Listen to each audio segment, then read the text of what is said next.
a couple of other quick points. Why did you wipe the server clean even after you knew that a congressional committee or more committees were investigating? And why delete the 30,000 or so emails that were deemed personal? And how did you decide what to delete, what not to delete? Well, let me tell you the process here, because I'm glad you asked that, Andrea, because I think it is one of the questions that people have. In the fall, I think it was October of last year, the State Department sent a letter to previous secretaries of state asking for help with their record keeping, in part because of the technical problems that they knew they had to deal with.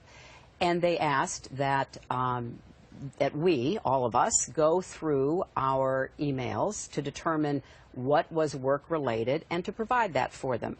The letter came to my lawyers. I asked my lawyers to please do that, and it took weeks, but they went through every single the lawyers went email. Through it. Yes, every single email. And they were overly inclusive if they thought anything was connected. In fact, so inclusive, the State Department has already told us they're going to return 1,200 emails because they were totally personal. At the end of that process, again, following the request of the State Department, they had to print out all those emails that were work-related. It ended up being 55,000 pages. Those were delivered to the State Department.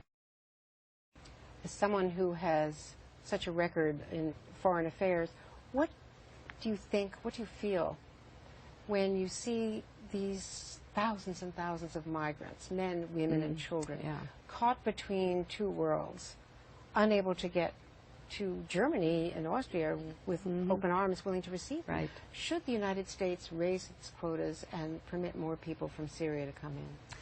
Well, the pictures, the stories, we've been watching this terrible assault on the Syrian people now for years, are just heartbreaking. And I think the entire world has to come together. It should not be just one or two countries, or not just Europe and the United States.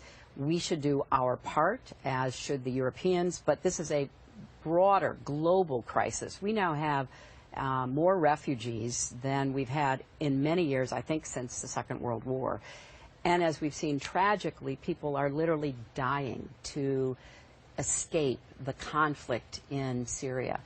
I think that the larger Middle East, I think Asia, I think everybody should step up and say we have to help these people. And I would hope that under the aegis of the United Nations, led by the Security Council, and certainly by the United States, which has been such a generous nation in the past, we would begin to try to find ways to help people get to safety in other lands. However, that does not solve the problem. And the problem is one that the entire world now sees doesn't just affect the Syrian people, it affects all of us. That's what I've been saying for years. That's why I advocated for a more robust response when Assad began his onslaught on the Syrian people.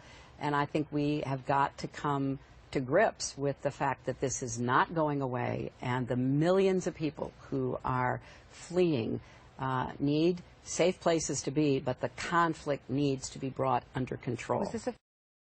So this is not only about the agreement and what looks to be its approval by the Congress, it's about what comes next. And I think that the American people are going to want a president who supports diplomacy, even with those who are our adversaries, to try to reach the kind of understandings that we have, but who will also get up every day and enforce that agreement strongly and vigilantly. And I think that's a far better approach than some of the words you will hear on the same day that I deliver my speech from those who apparently don't believe in diplomacy, don't believe in the hard work of putting together international coalitions, don't believe in trying to get the best deal you can, and then don't believe that it needs to be enforced the way that I would enforce it. And Donald Trump, among other things that he's done, has really personally attacked one of your closest aides, Huma Abedin. What was your feeling about that?